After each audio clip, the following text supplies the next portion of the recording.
Esta história começou quando minha vizinha da frente se deu conta de que já fazia quase uma semana que não cumprimentava a Dona Glória. Ela não tinha visto Dona Glória nem o marido. Na hora em que saiu para jogar o lixo, encontrou minha mãe e perguntou pela vizinha. Geralmente, quando se encontravam de manhã, ficavam conversando. É mesmo? Não tenho escutado a risada dela, disse minha mãe. A Dona Glória, aliás, tinha uma risada muito particular. E se o seu filho der uma olhada? Para ver se os dois estão bem, disse a vizinha. Quando minha mãe voltou de jogar o lixo, pediu para eu subir discretamente até a laje e ver se a senhora estava em casa. Naquele momento eu não entendia por que estavam me pedindo aquilo, mas subi mesmo assim. Não vi nada de interessante, nem ninguém. À noite, quando cheguei da sapataria, encontrei algumas pessoas reunidas em frente àquela casa, que, por sinal, estava totalmente às escuras. A vizinha da frente, a que começou toda a história, me viu e chamou para eu me aproximar. Você viu se o carro estava dentro da garagem? Sim, o carro estava lá, e era uma das poucas coisas de que me lembrava de ter notado. Essa pergunta me delatou, mostrou que eu tinha subido na laje para bisbilhotar. Então não podem ter saído de férias, pois eles nunca saem sem o carro, comentaram. Estavam dizendo isso quando, de repente, as luzes do portão se acenderam. As pessoas recuaram um pouco para olhar para dentro. As luzes da casa também se acenderam. Uma vizinha deu de ombros e os outros imitaram. Cada um foi para sua casa como se nada tivesse acontecido. Tá vendo? Estão bem, disseram. Minha mãe e a vizinha não ficaram totalmente convencidas, mas também voltaram cada uma para o seu lado. Às 7 da manhã bateram na nossa porta. Era a vizinha curiosa, dizendo para minha mãe que não conseguiu dormir porque ficou pensando na Dona Glória e no marido. Vamos lá bater, sugeriu. Foram as duas, bateram, esperaram e tocaram a campainha. Já estavam quase 100% convencidas de que algo ruim tinha acontecido quando ouviram um grito distante. Parecia a senhora respondendo lá de dentro. Que alívio, pensaram. No entanto, esperaram 5, 10, 15 minutos e ninguém abriu a porta. Tem certeza de que ouviu a voz dela? As duas tinham certeza. Sabe de uma coisa?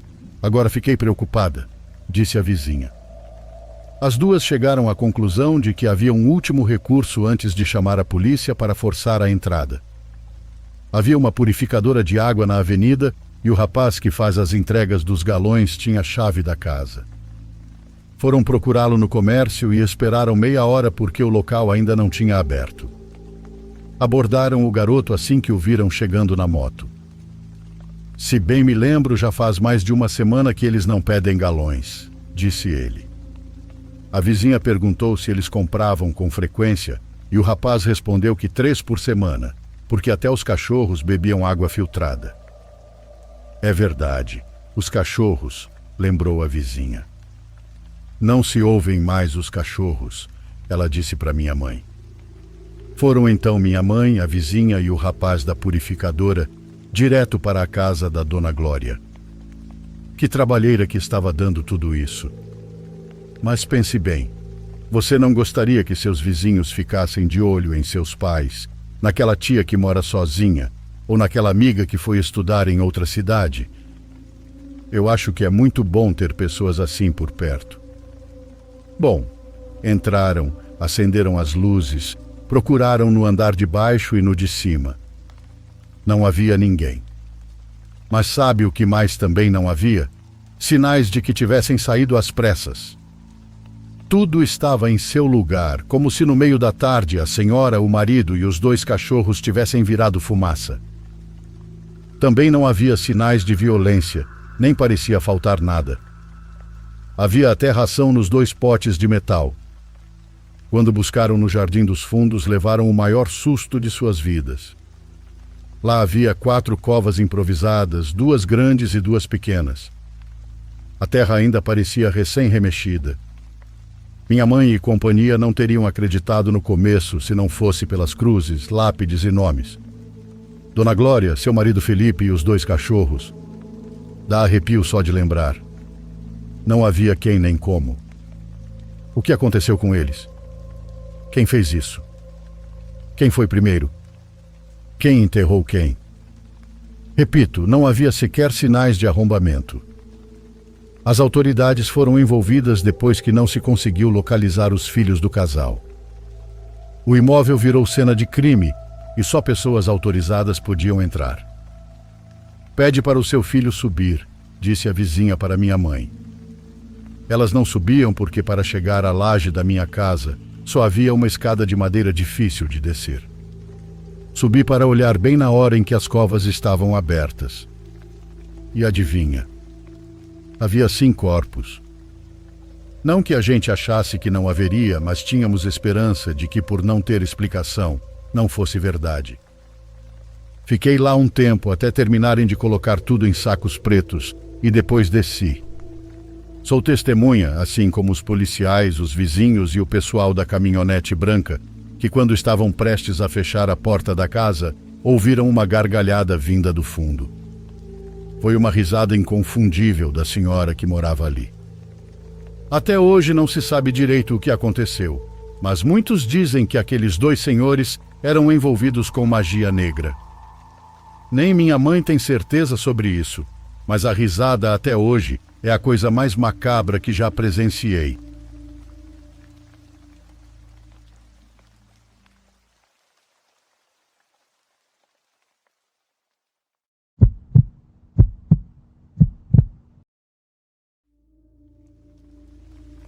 Meu nome é Javier e não costumo deixar comentários, mas aproveito para dizer que adoro seu conteúdo e espero que você continue crescendo. A história que quero compartilhar não aconteceu comigo, mas sim com meu avô, Celestino. Quem me transmitiu essa história foi meu irmão Jesus, e eu realmente acredito nela, já que naquele povoado de fato acontecem coisas bem estranhas. Tudo começa com meus avós que, por volta dos anos 70, compraram uma bonita casa de veraneio em um povoado litorâneo no Mar do Caribe. Eles a adquiriram com muito esforço e, embora fosse humilde, tinha tudo o que precisavam para aproveitar com a família. Tinha vários quartos, uma sala grande, uma churrasqueira, um pátio enorme, árvores frutíferas, proximidade com a praia e tudo mais.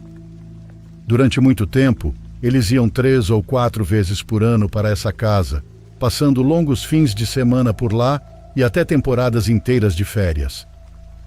Primeiro com os filhos, depois com os netos. Com o passar dos anos, obviamente criaram uma boa relação com os vizinhos, e embora meus avós não morassem de fato naquela casa, os moradores eram muito amáveis e os consideravam parte da comunidade. Estavam atentos para que ninguém tentasse roubá-los e os recebiam com entusiasmo toda vez que voltavam. O povoado era pequeno e de pescadores. Embora recebesse turismo por conta das belas praias, não era em excesso, então todo mundo se conhecia. E entre todos os vizinhos, havia um que se destacava, chamado Facundo. Esse homem, segundo minha mãe descreve, era o melhor amigo do meu avô Celestino. Inclusive, em várias ocasiões, ele viajou até a capital para passar tempo com a nossa família. Mas cada um respeitava o espaço do outro, e salvo em férias e festas, não era comum que se ligassem ou algo assim. Os anos passaram, nasceram meu irmão e alguns primos mais velhos, e todos costumavam passar muito tempo no povoado, especialmente nas férias e no Natal. Até que chegou o ano em que tudo aconteceu, no início dos anos 90. Naquela época, meu irmão Jesus devia ter uns 9 anos. Ele lembra que naquela ocasião decidiram viajar para a casa dos avós para passar o Natal e o Ano Novo.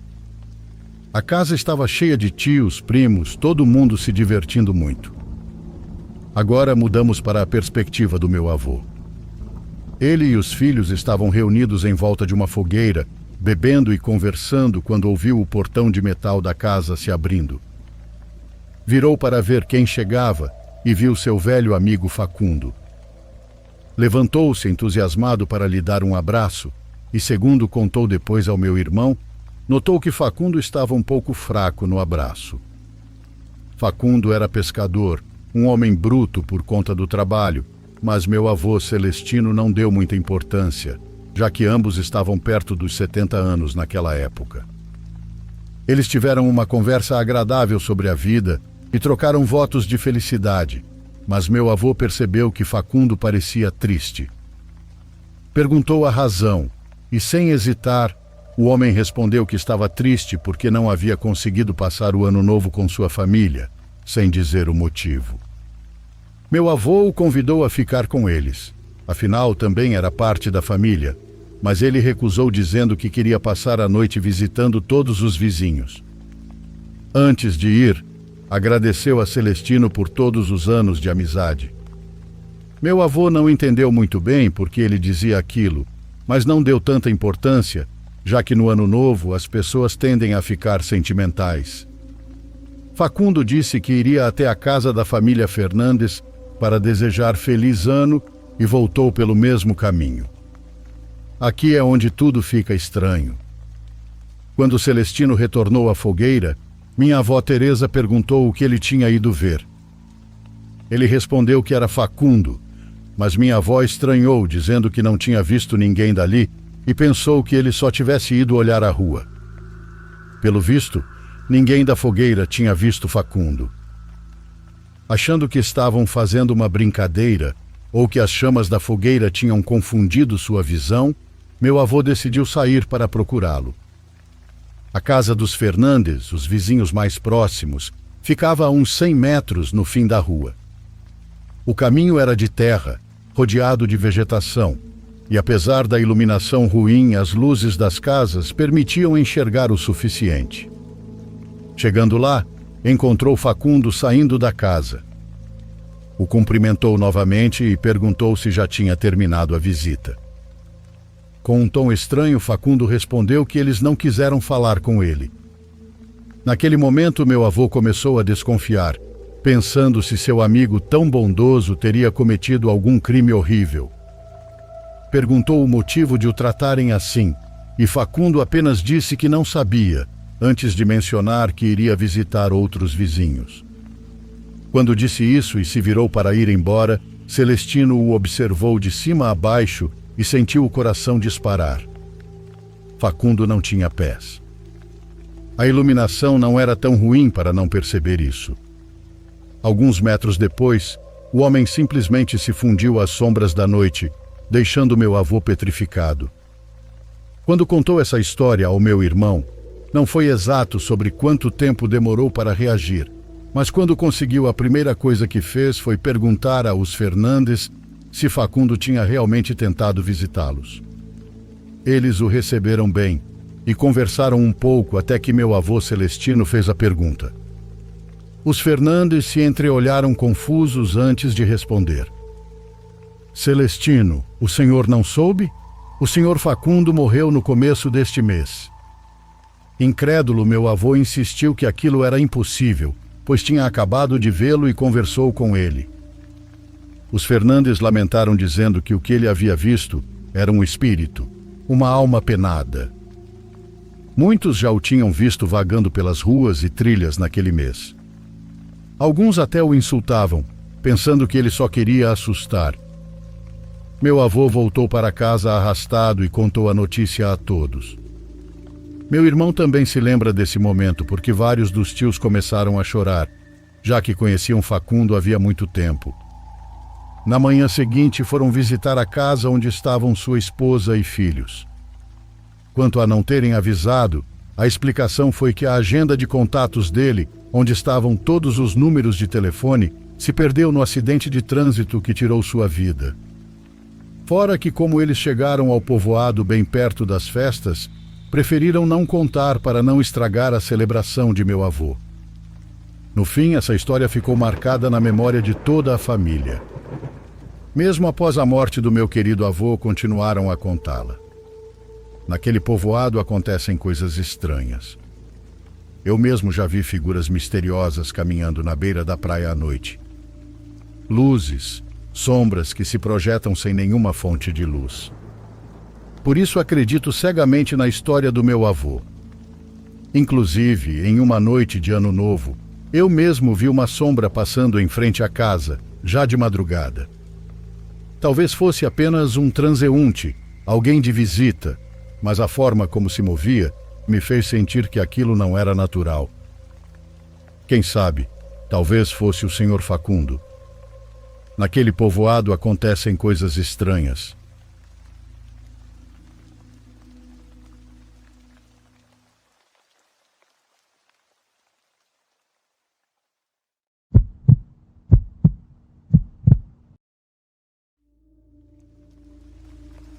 Eu costumava trabalhar no turno da noite em um pequeno hotel, e isso aconteceu há cerca de 1 ano. Ainda penso nisso o tempo todo, porque realmente me assustou demais, e eu não sei qual era o plano daquele cara ou o que ele estava tentando fazer. Honestamente, me dá um embrulho no estômago quando lembro por quanto tempo ele ficou lá e que eu nem percebi que ele não deveria estar ali. O hotel era pequeno, apenas 3 andares e talvez 40 quartos no total. Não era um lugar movimentado e geralmente tínhamos apenas uns 10 ou 15 quartos ocupados durante a semana. Eu trabalhava das 22 às 6 da manhã.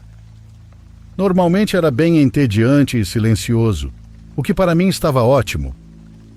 Eu só ficava atrás do balcão, preenchia alguns papéis, às vezes conferia as câmeras e às vezes assistia YouTube no celular quando não tinha nada para fazer.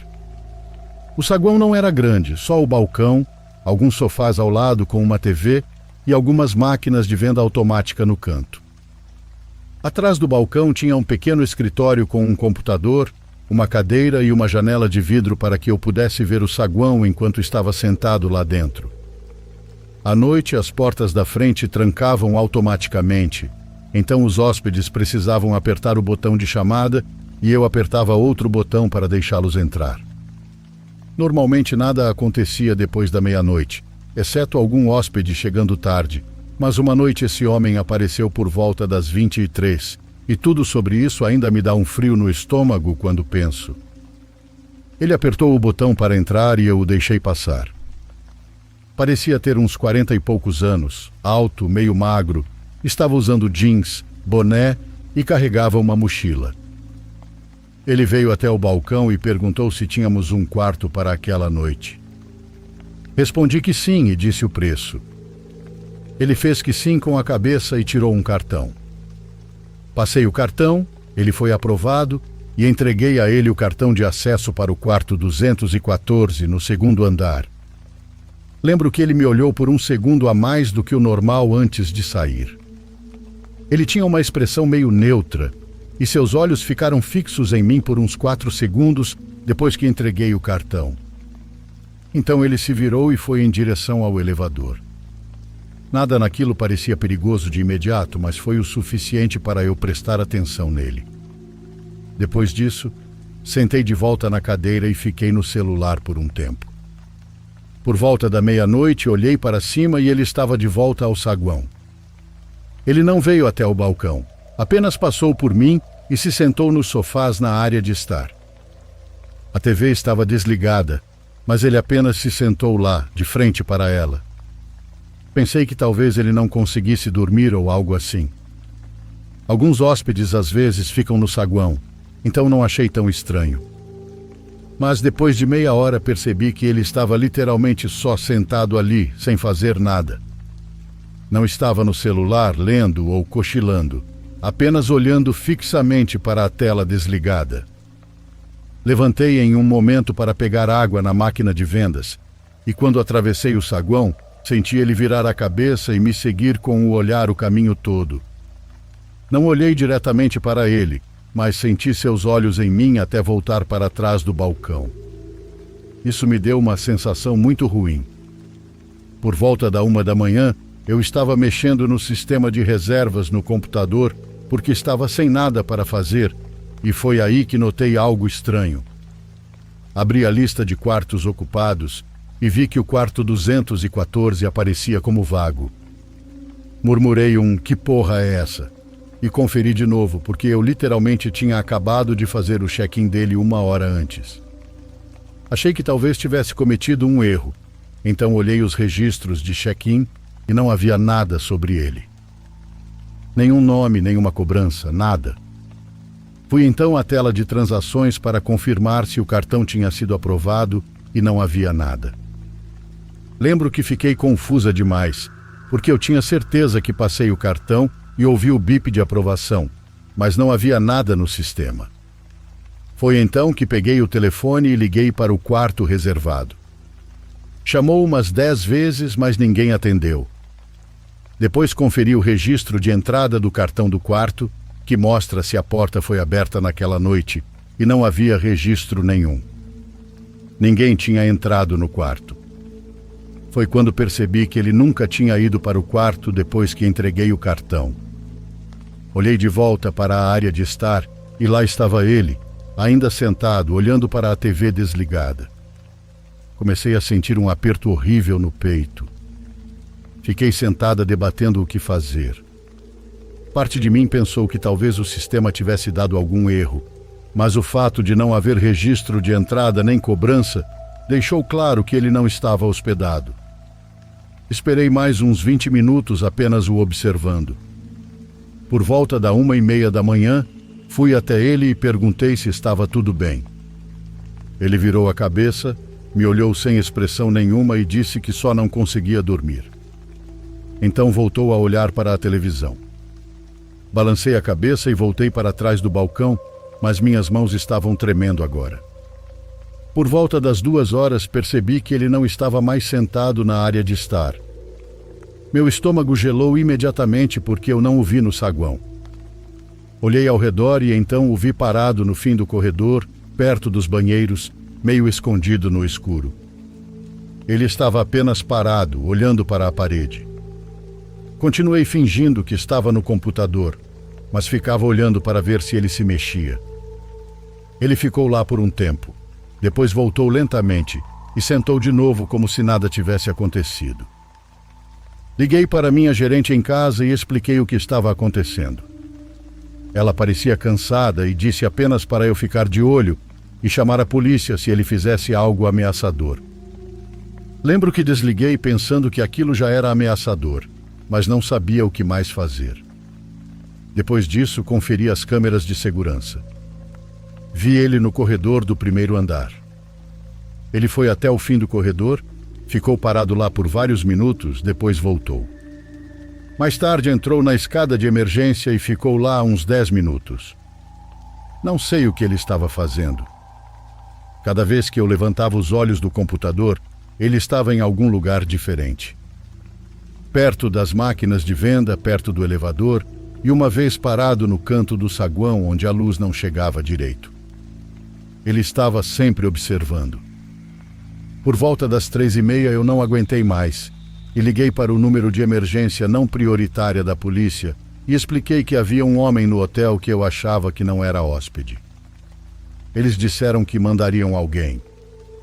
Enquanto esperava, percebi que ele tinha se movido de novo, desta vez mais perto do balcão. Estava a uns 5 metros de mim, apenas me olhando. Ele mal piscava e só me encarava como se tivesse algum problema. Fingi digitar no computador, mas estava tão apavorada que mal conseguia respirar. Por volta das 3h50, o interfone tocou e achei que eram os policiais, mas era apenas outro hóspede chegando tarde. O deixei entrar rápido. O homem virou a cabeça e acompanhou o hóspede com os olhos o tempo todo que ele atravessava o saguão. Isso me assustou ainda mais, porque parecia que ele estava analisando um pedaço de picanha andando. Poucos minutos depois, o homem sumiu de novo. Olhei as câmeras e o vi parado na frente de uma das portas de quarto no 1º andar, literalmente parado lá. Foi quando liguei para a polícia de verdade. Expliquei que ele estava parado na porta de um quarto e que não sabia o que ele estava tentando fazer. Eles disseram que os policiais estavam a caminho. Mantive os olhos grudados nas câmeras e ele ficou parado ali uns 3 minutos. Depois voltou lentamente para o saguão. Dessa vez ele veio direto até o balcão Se apoiou e perguntou se havia comida. A voz dele era tão baixa que foi perturbadora. Respondi que havia máquinas de venda no canto. Ele deu um pequeno sorriso e foi embora. Fiquei sentado apenas olhando para o relógio, implorando para que os policiais chegassem logo. Finalmente, por volta das 4h20, 2 policiais chegaram. Os deixei entrar e apontei direto para ele. Ele estava de volta sentado na área de estar. Eles foram até ele e conversaram por alguns minutos. Pediram o documento dele e fizeram perguntas que não conseguia ouvir. Depois o escoltaram para fora. Um dos policiais voltou e me explicou que o cara não era hóspede. O cartão que ele me deu era roubado e ele não tinha malas nem reserva. Ele só fingiu que tinha para conseguir entrar no prédio. Foi autuado por invasão e uso de cartão roubado. Depois que eles foram embora, fiquei tremendo até o fim do meu turno. Cada vez que olhava as câmeras, esperava vê-lo de novo. O que mais me abalou foi perceber que ele ficou dentro do hotel por horas, andando pelos corredores, parando em frente aos quartos e me observando de vários lugares que ele nunca deveria ter estado. Não faço ideia de qual era o plano dele, mas sei que não era coisa boa. Essa foi a noite mais assustadora da minha vida.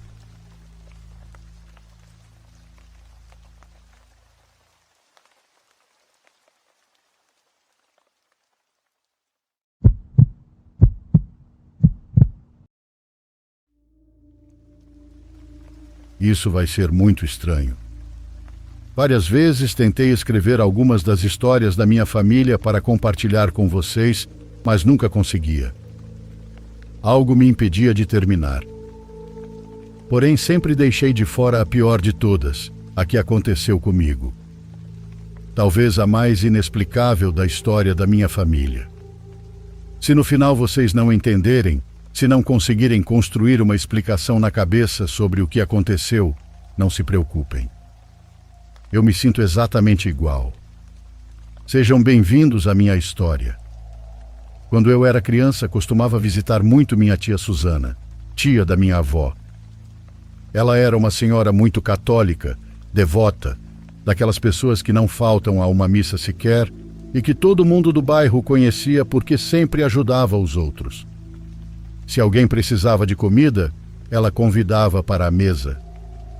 Se alguém precisava de dinheiro, mesmo sem ter muito, ela dava um jeito de emprestar. E acima de tudo tinha um carinho enorme pelos animais, especialmente pelos passarinhos. A casa dela estava cheia de gaiolas com canários, periquitos e até alguns pássaros silvestres que ela havia resgatado.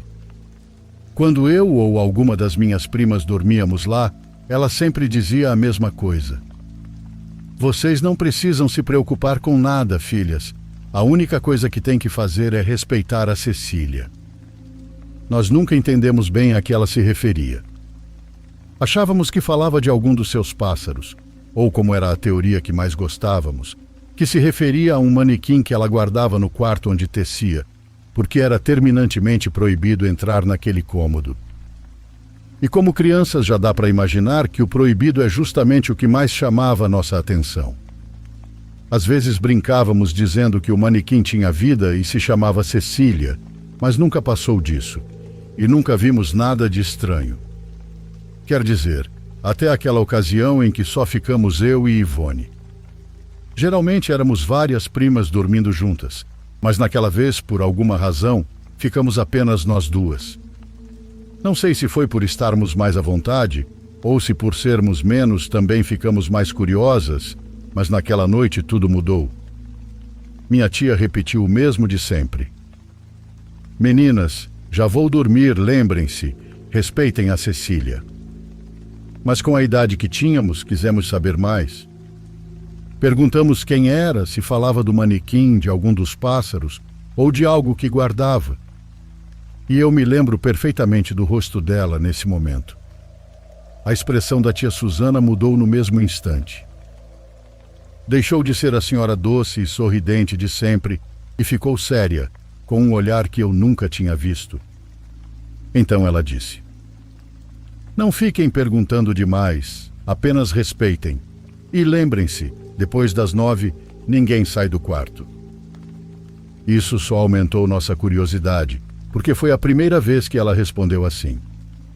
E ao invés de nos acalmarmos, combinamos de não dormir cedo e investigar. Quando deu 10 horas, ainda estávamos acordadas, ouvindo cada pequeno ruído da casa. De repente, escutamos passos do lado de fora do quarto. Passos lentos, como se alguém andasse descalço sobre o piso de madeira.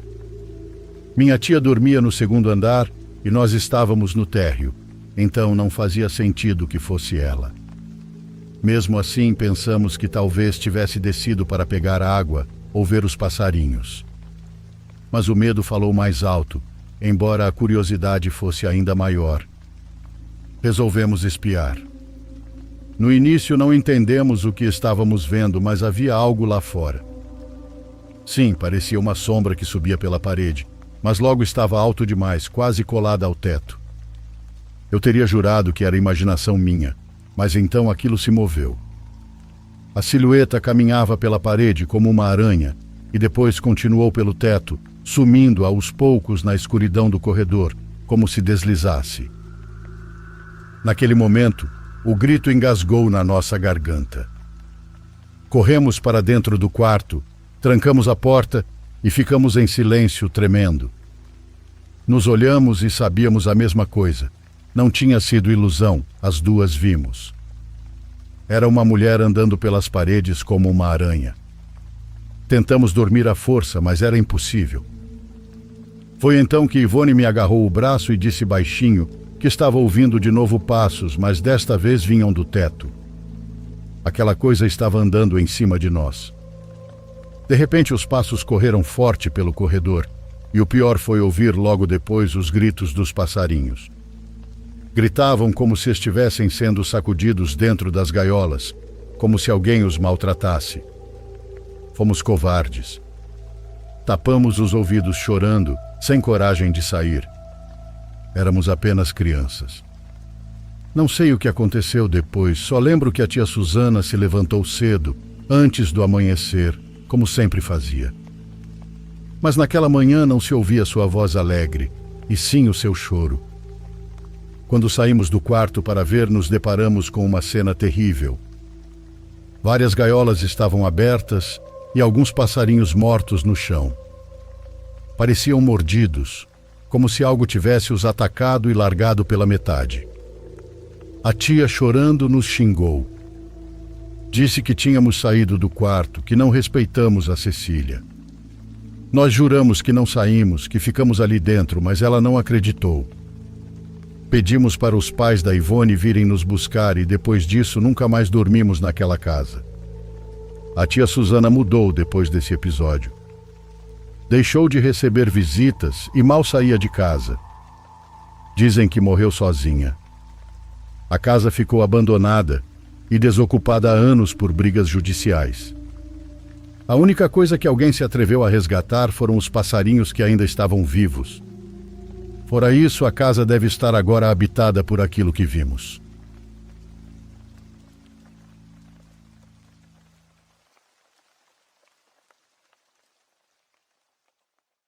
Por favor, curta e se inscreva se você estiver gostando. Agora continuamos.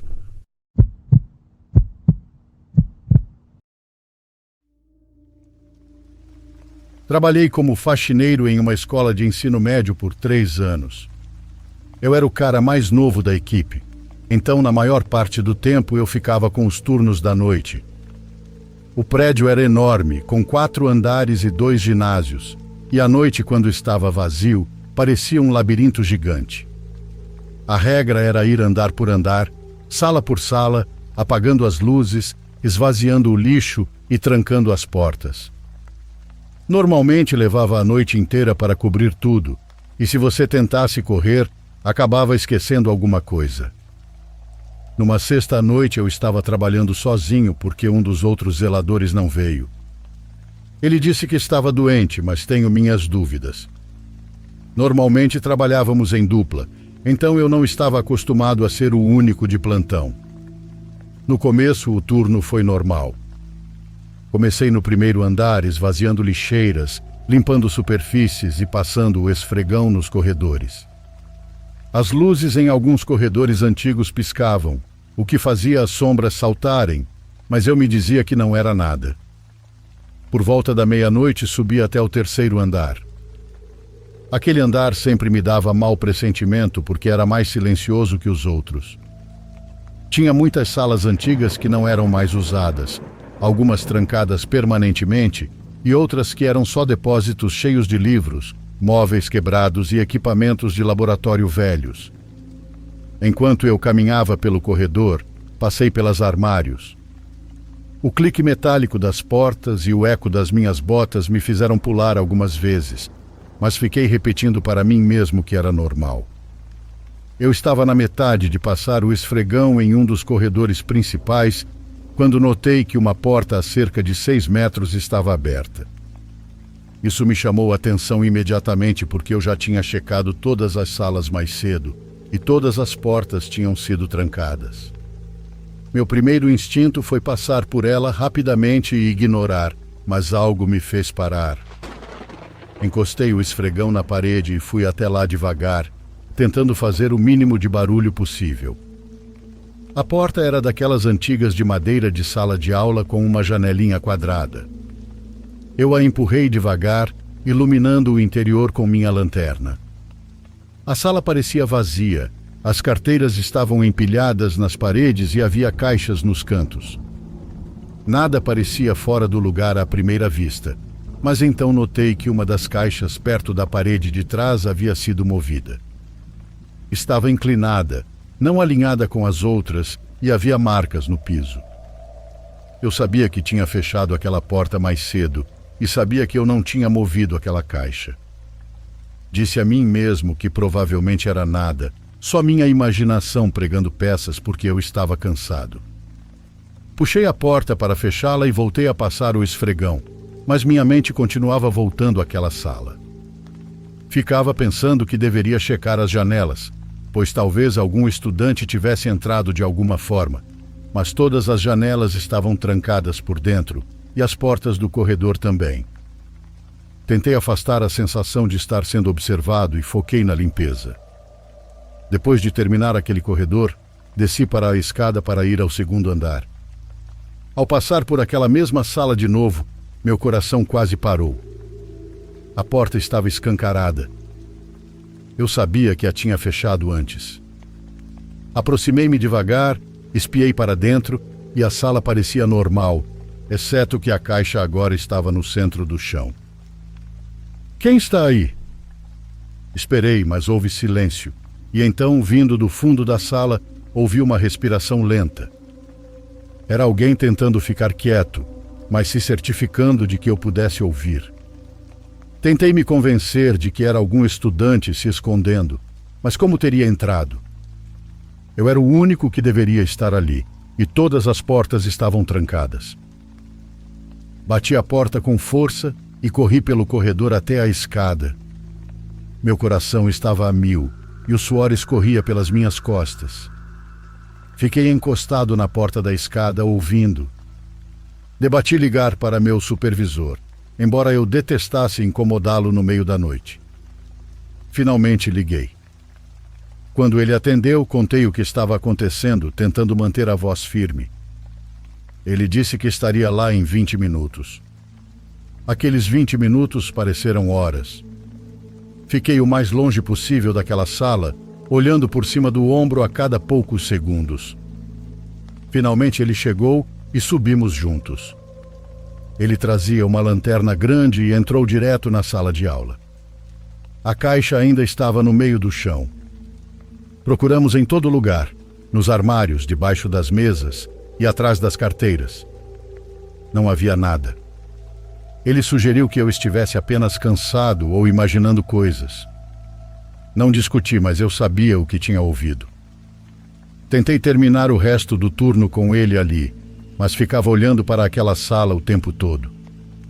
O corredor parecia mais frio e opressor do que nunca. Mesmo varrer e passar pano não me distraía. Cada vez que passava por um armário, esperava que ele se abrisse. Cada sombra parecia uma pessoa parada logo fora do meu campo de visão. Semanas depois, quando trabalhei com outro zelador, ele me contou que anos atrás um estudante havia sido pego se escondendo naquela sala durante a noite. Eles tinham entrado para pregar uma peça, mas assustaram tanto a equipe que nunca mais usaram aquela sala. Fazia sentido, mas isso não explicava a respiração que ouvi naquela noite, pois não havia mais ninguém na escola. Terminei o turno e fui embora, mas toda vez que lembrava, meu estômago se revirava. Comecei a tomar precauções extras. Tomei cuidado para que todas as portas ficassem trancadas quando eu passava, mantinha a lanterna apontada para o chão e ficava perto da escada se tivesse que passar por aquele corredor. Meses depois, tive outro turno noturno sozinho. Evitei aquele terceiro andar o máximo que pude. Quando finalmente tive que subir, me movi o mais rápido que conseguia. Ficava pensando que ouviria aquilo de novo. A sensação de estar sendo observado não foi embora. Mesmo quando eu estava numa sala distante daquela, sentia como se olhos estivessem sobre mim. Terminei o turno e fui embora rapidamente, sem olhar para trás.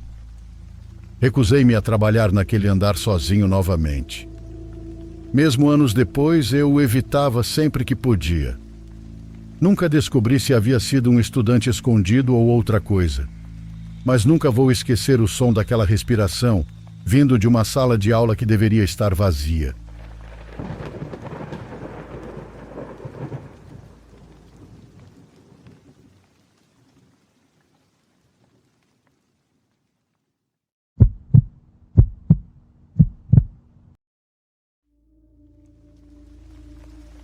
Não achei que um e-mail pudesse me deixar nervosa ou que eu não saberia como começar.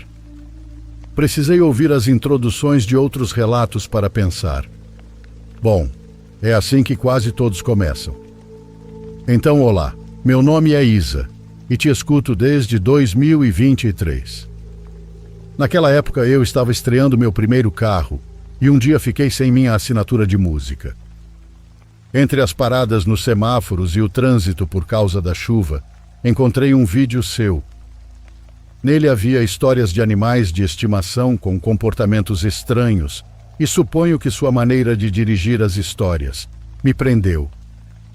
E também prendeu minha namorada, para quem eu mostrei esse mesmo vídeo. Desde então não paramos mais de te ouvir.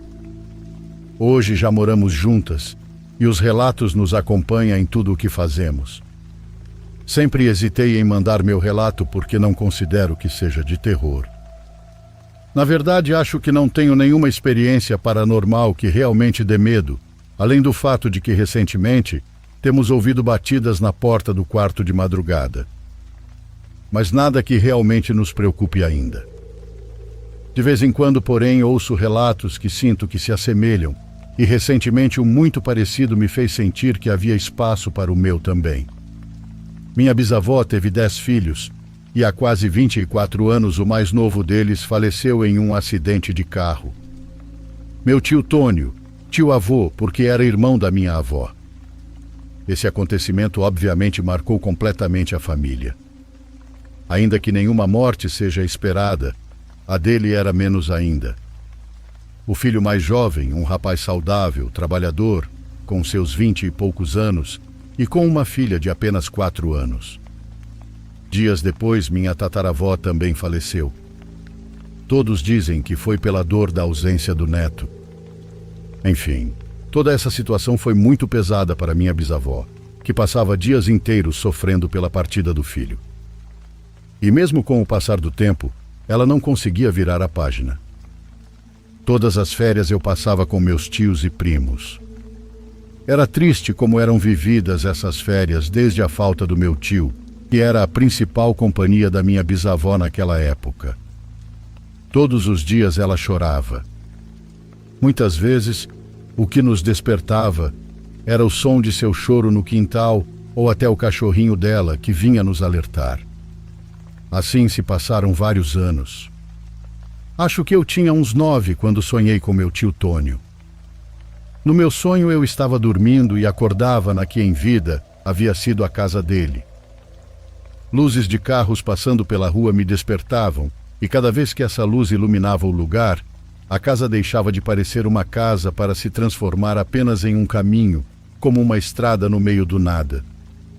Outro carro passou e eu o vi. Lá estava meu tio sem ferimentos, apenas sentado numa pedra, chorando de cabeça baixa, com a roupa toda suja de barro. Ele levantou a cabeça e me disse para olhá-lo. Pediu que eu dissesse para minha avó parar de chorar, que por favor a fizesse deixá-lo descansar. Suplicou que, pelo amor de Deus, fosse até ela e dissesse para parar de chorar por ele, porque aquilo o fazia sofrer ainda mais. Lembro de acordar chorando e muito assustada com aquela imagem. Acho que até gritei porque minha mãe correu para o meu quarto e eu contei a ela meu sonho. Como eu havia acabado de acordar e ainda tinha tudo muito fresco, descrevi para ela a camisa, a calça e as botas que meu tio usava, tudo completamente sujo. E lembro de como ela foi ficando arrepiada, porque, segundo me contaram depois, a roupa que descrevi era exatamente a mesma em que ele foi enterrado. Detalhes que eu não podia saber, já que não havia motivos para que, aos 5 anos, me deixassem ver meu tio no caixão. Pelo que entendi, minha mãe contou meu sonho a uma pessoa que dizia ter certos dons. Essa pessoa explicou que nossos falecidos sofrem com o nosso sofrimento, e isso não os deixa descansar em paz. Lembro que acendemos velas e incentivamos minha bisavó a fazer o mesmo, ao contar a ela meu sonho. Mas suponho que o único alívio real veio apenas com o passar do tempo. Não foi meu sonho. Foi o tempo. Nada mais. Espero que meu relato seja ouvido por aí. E se não for, só de vê-lo narrado por este meio já é algo muito bonito. Então, obrigada por este espaço.